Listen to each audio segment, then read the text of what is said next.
आणि त्यामुळे अशा या गुन्हेगाराला तपास कामी आणताना त्याने पोलिसांवर फायरिंग केली, पोलिसांची बंदूक खेचून. त्यामध्ये API निलेश मोरे जखमी आहे, त्याच्यावर उपचार सुरू आहे. आणखी पोलीस देखील त्याच्यामध्ये जखमी आहेत अशी प्राथमिक माहिती आहे. आणि त्यामध्ये स्वसंरक्षणार्थ सेल्फ प्रोटेक्शनमध्ये यांनी पोलिसांनी बचावासाठी गोळीबार केला आणि त्याच्यामध्ये ही घटना घडलेली अशी प्राथमिक माहिती माझ्यापर्यंत आलेली आहे. आता पोलीस तपास सुरू आहे, त्यानंतर जी काही वस्तुस्थिती आहे समजून येईल. विरोधक टीका करताना विषय आरोपीची कुठेतरी बाजू घेताना दिसतात. कशाबद्दल? अरे, ज्यांनी या लहान बच्चूवर अन्याय केला त्यावेळेस विरोधक सांगत होते याला फाशी द्या आरोपीला. आता तेच विरोधक जर त्याची बाजू घेत असतील आरोपीची, ज्यांनी जे अतिशय माणुसकीला काळीमा फासणारं कृत्य केलं, तर मग हे तर दुर्दैव आहे.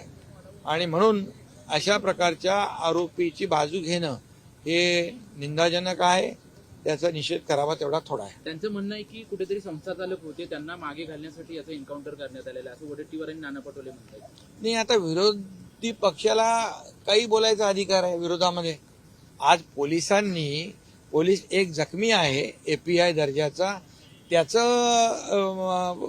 काहीच देणं घेणं या विरोधी पक्षाला नाही.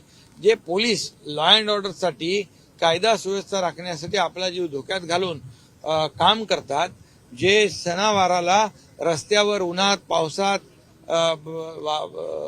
थंडी वाऱ्यामध्ये उभे राहतात आणि आपल्या कुटुंबापासून लांब राहतात, आणि अशा प्रकारचं जे पोलिसांच्या बद्दल आक्षेप घेणं, प्रश्नचिन्ह निर्माण करणं, खरं म्हणजे विरोधी पक्षाला मला वाटतं काही अशा प्रकारचं वक्तव्य करणं हे दुर्दैवी आहे.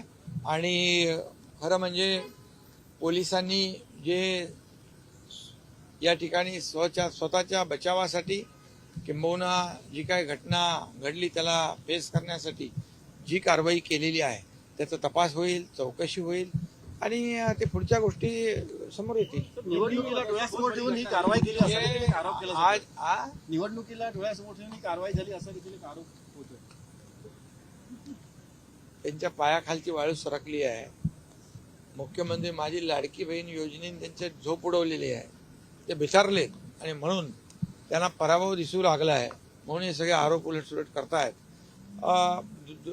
बदलापुर की जो बहुत ही दुर्भाग्यपूर्ण घटना घटी थी, उसमें आरोपी जो अक्षय शिंदे, इसकी बीवी ने जो कंप्लेंट की थी लैंगिक अत्याचार की, उसके बारे में ये आरोपी है, उसको जांच के लिए पुलिस ला रही थी. उसमें उसने पुलिस की बंदूक खींचकर API नीलेश मोरे को फायरिंग कर दी और उसमें नीलेश मोरे घायल है और पुलिस ने बचाव के लिए उसके ऊपर फायरिंग की है. ऐसी प्राथमिक जानकारी मेरे पास आई है. इसके बाद पुलिस जांच कर रही है. बाद में जो डिटेल में है वो तो बाद में पता चलेगा. पुलिसकर्मी जख्मी है, उसके ऊपर उपचार शुरू है.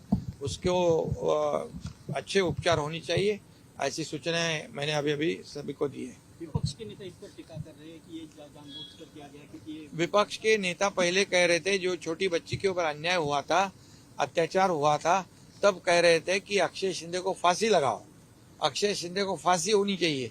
अभी वही विपक्ष अक्षय शिंदे के बाजू से बोल रहा है. ये कितनी निंदाजनक बात है, कितनी दुर्भाग्यपूर्ण बात है कि विपक्ष को कोई मुद्दा ही नहीं बचा है.